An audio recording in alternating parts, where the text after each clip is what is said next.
Hello दोस्तों, कैसे हैं आप सभी लोग। तो सीडीपी की क्लास को कंटिन्यू करते हुए और क्लासेस आपको कैसी लग रही हैं कमेंट सेक्शन में ज़रूर बताएं। आज का जो आपका टॉपिक है वो है समस्यात्मक बालक।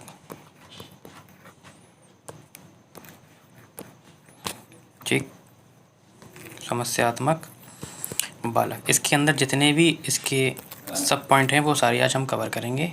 ठीक है, बाकी क्लास को आप लोग शेयर करते रहिए।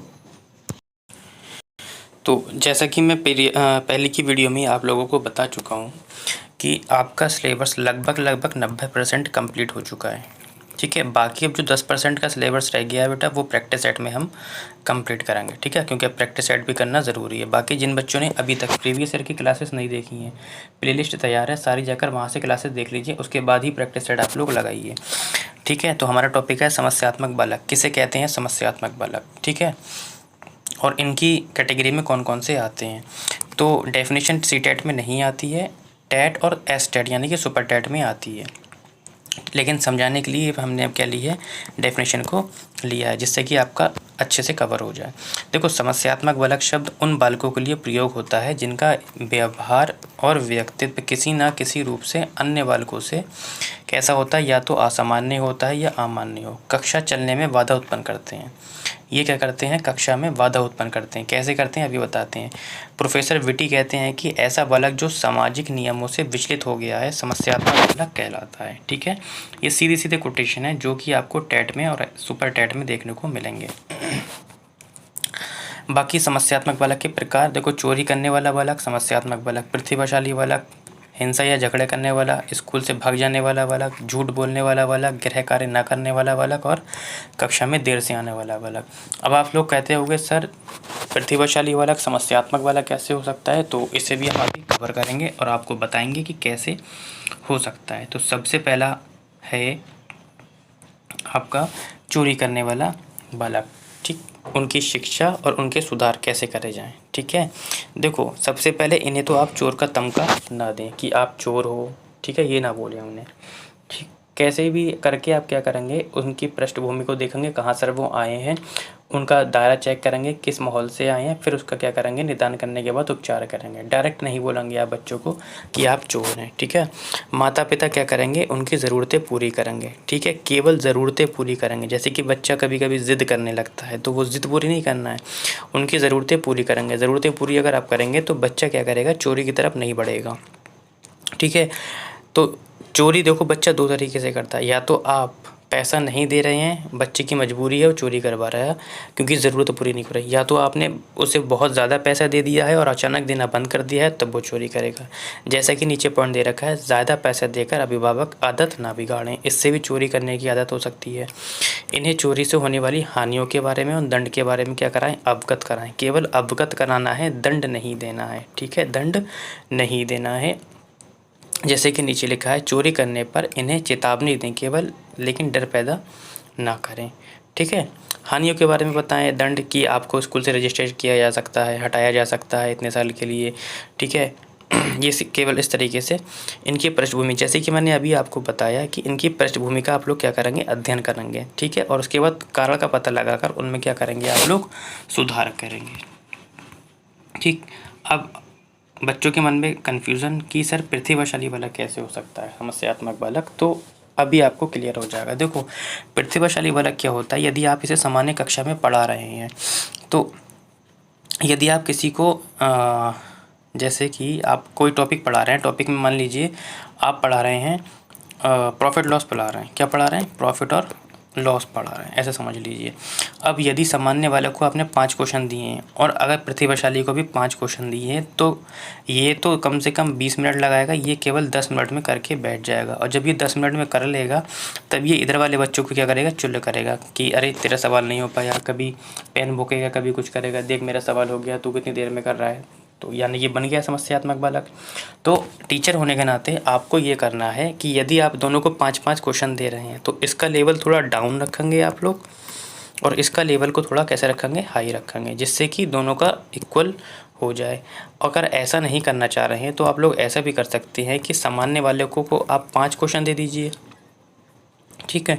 और प्रतिभाशाली बालक को आप लोग 10 क्वेश्चन दे दिए। इस तरीके से भी आप लोग इक्वल कर सकते हैं। यदि आप उनका इस्तेमाल उनकी क्षमता के अनुसार नहीं करेंगे तो वो कक्षा में समस्यात्मक बन जाएगा और सभी बच्चों को जो सवाल देर से कर पा रहे हैं, यानी कि जो उससे नीचे सामान्य वाले बालक है, तो उन्हें वो क्या करेगा, परेशान करेगा।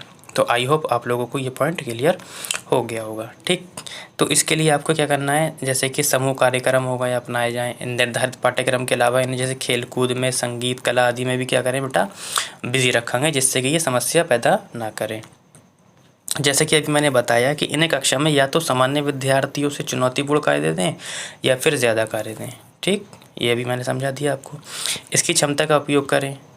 कभी कभार उन्हें निचली कक्षाओं में पढ़ाने का भी मौका दें और सप्ताह में कभी कभी ऐसे बालकों के लिए क्या करें, कठिनतम प्रश्नोत्तरी श्रृंखला, प्रश्नों की श्रृंखला दें, जिससे कि क्या होगा, बच्चा बिजी रहेगा। आपको क्या करना है, बच्चे को सिर्फ थकाना है।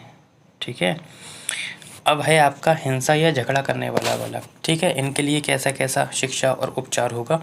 देखो, इन्हें झगड़ा करने से होने वाली हानियाँ बताइए कि और दुष्परिणाम बताइए के बारे में बताएंगे कि यदि आप झगड़ा करते हैं, हिंसा करते हैं, तो समाज आपकी क्या करेगा, बुराई करेगा, समाज आपको अपनाएगा नहीं, समझेगा नहीं, घर वाले भी आपसे नाराज़ होंगे, आस पड़ोस वाले भी। इस तरीके से क्या करना है, आपको उसके होने वाले परिणाम के बारे में और दुष्परिणाम के बारे में, आगे तक के बारे में बताना है। स्कूल आपको एडमिशन नहीं देगा, स्कूल से क्या किया जाएगा, आपका रजिस्ट्रेट कर दिया जाएगा। इस तरीके से आपको क्या है, समझाना है। उसके बाद इन्हें व्यायाम, यानी कि इन्हें क्या कर देना है, योगा करवाना है, जिम करवाना है, जिससे कि इनका क्या हो, क्रोध नियंत्रण पे आ जाए। अत्यंत हिंसक व्यवहार करने पर इनके अभिभावक को क्या करेंगे, आप सूचित करेंगे। ठीक है, लेकिन तुरंत नहीं करना है। ठीक है। इन्हें अच्छी आदतों और संस्कारों की क्या देंगे, शिक्षा देंगे। इन्हें बताएं कि झगड़ा प्रत्येक समस्या का बेटा क्या नहीं होता, हल नहीं होता है। ठीक है, ये वजह पॉइंट बच्चों के लिए भी है और आप सभी लोगों के लिए भी है कि यदि ऐसी कोई सिचुएशन आती भी है बेटा, तो ज़्यादा से ज़्यादा कोशिश करें कि झगड़ा ना हो, क्योंकि समस्या का हल नहीं होता है। ठीक है, इसलिए सहन शक्ति और आपकी सहानुभूति विकसित करने का क्या देंगे, आप लोग प्रशिक्षण देंगे। ठीक है बेटा। चौथा पॉइंट है आपका अति सक्रिय बालकों की शिक्षा। कौन होते हैं अति सक्रिय बालक? देखो, ऐसे बालक अपनी शारीरिक गतिविधियों पर नियंत्रण कर पाते हैं। अत्यंत सक्रिय होना इनकी ही समस्या होती है। अत्यंत सक्रिय का मतलब ये होता है कि ये हर टाइम कुछ ना कुछ करते रहते हैं। ये भी, इनको भी आपको व्यस्त रखना चाहिए। व्यस्त नहीं रखेंगे तो ये बच्चों को बहुत परेशान करेंगे। कभी पेन की नोक भोंक देंगे, कभी पेंसिल भोंक देंगे, कभी उसकी रबड़ उठा के फेंक देंगे। अगर आप ये भी करना चाहें कि बच्चों को कतई आगे बैठा दें और जैसे ही आप ब्लैक बोर्ड की तरफ मुड़ेंगे, बच्चा तुरंत उसके नोच लेगा। ठीक है, तो ये होते हैं अति सक्रिय बालक। तो इनके लिए क्या करना है, ठीक है। देखो, ऐसे बालक अपनी शारीरिक गतिविधियों पर, यानी कि ये शारीरिक गतिविधियों से होते हैं, कभी न कहीं हाथ पैर चलाते ही रहते हैं। अति सक्रिय होना इनकी समस्या है। इन्हें किसी ज़रूरी कार्य से लगाकर इनकी सक्रियता का क्या करेंगे, प्रयोग करेंगे। ठीक है, किसी कार्य पर लगा देंगे जिससे कि इनके क्या है, जो शारीरिक गतिविधियाँ हैं, सक्रियता है, वो क्या होगी, कंट्रोल में आ जाइए। या स्कूल के पौधों की सिंचाई आदि करवाएं। अब आप सोचोगे कि सर बच्चों के काम कर पाना तो एनसीएफ मना करता है। बिल्कुल मना करता है, लेकिन हम उसके अंदर कमी है उसका हम केवल इस्तेमाल करके क्या करेंगे, उसको केवल बिजी रखेंगे, जिससे कि वो दूसरे बच्चों को परेशान ना करे। हमारा उद्देश्य उससे काम करवाना या ब्लैक बोर्ड साफ करवाना बिल्कुल भी नहीं है। जैसे कि ये नीचे पॉइंट लिखा है, ये भी नेगेटिव आपको लगता होगा कि इन्हें शाम पट साफ करने दें। शाम पट साफ करने का उद्देश्य ये होगा कि ये बच्चा बिजी रहेगा। ठीक है, परेशान नहीं करेगा। पुस्तकालय में या तो आप क्या करेंगे, किताबों को सीरियल से लगवाएंगे। ठीक है, इन्हें ये भी क्या करेंगे, व्यायाम या योगा आदि के द्वारा अति सक्रिय शारीरिक गतिविधियों पर काबू करने के लिए कहेंगे। ठीक है, झूठ बोलने वालों की शिक्षा, 5वां पॉइंट है आपका। इन्हें बताएं कि झूठ बोलने से हकीकत नहीं बदलती।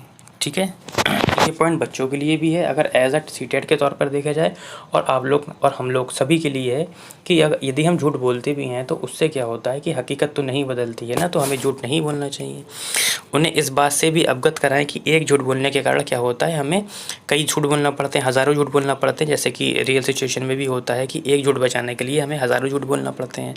ये बच्चों से अवगत कराएंगे। ये भी ये भी बताएं कि अगर आपकी ये झूठ बोलने की आदत अगर पता चली तो आप लोग सबको भी झूठ मानेंगे, यानी कि जितने सच आपने बोले हैं अब क्या करेगा उसे भी सब लोग क्या मानेंगे, झूठ मानेंगे। और आइंदा आप जो बोलेंगे उसे भी सच नहीं मानेंगे, झूठ ही मानेंगे। यदि आप सच भी बोलेंगे तब भी झूठ मानेंगे। ठीक है, जैसे कि आपने कहानी सुनी होगी चरवाहे वाली। पहाड़ के ऊपर जाता था, रोज़ बोलता था शेर आ गया शेर आ गया, अचानक एक दिन असली में सिला गया और लोग गए ही नहीं। कई बार क्या होता है, बालक सिर्फ कक्षा में मजाक बनने या दंड से बचने के लिए क्या करते हैं, झूठ बोलते हैं। इसलिए क्या करेंगे, आप भयमुक्त वातावरण देंगे। सही है, भयमुक्त वातावरण देंगे, इससे बच्चा झूठ भी नहीं बोलेगा। ठीक, पन्ना पर बच्चा झूठ बोलेगा आपसे। ठीक, ये तभी होता है जब भयमुक्त वातावरण होता है। यदि आप डंडा लेके बैठ रहे हैं, बहुत सतर्क होकर बैठ रहे हैं, ये चीज़ें तभी पैदा होती हैं आपकी। छठा था आपका गृह ना करने वाले बालक। इनके लिए क्या करना है, देखो इन्हें गृह कार्य करने की क्षमता के अनुसार देंगे। ऐसा नहीं कि सबको बराबर का गृह कार्य देंगे। ठीक है, क्योंकि समावेशी कक्षा है, सभी प्रकार के बच्चे होंगे, उनकी क्षमता के अनुसार गृह कार्य देंगे। हो सके तो संक्षिप्त या उचित मात्रा में ही देंगे। ठीक है, अगर बालक में गृह कार्य नहीं किया है तो दंडित नहीं करेंगे।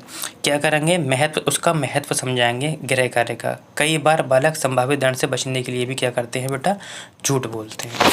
तो ऐसा काम नहीं करना है। अब जो हमारा नेक्स्ट टॉपिक है अपवंचित बालक, ये हमारा एक नया टॉपिक है। ठीक है, इसको हम नेक्स्ट क्लास में लेंगे। समस्यात्मक बालक आज की क्लास में आपका कंप्लीट हो गया है, इसे हम नेक्स्ट क्लास में कंप्लीट करेंगे। ठीक है, बाकी आप लोग अगर क्लास अच्छी लग रही है तो क्लास को शेयर करेंगे।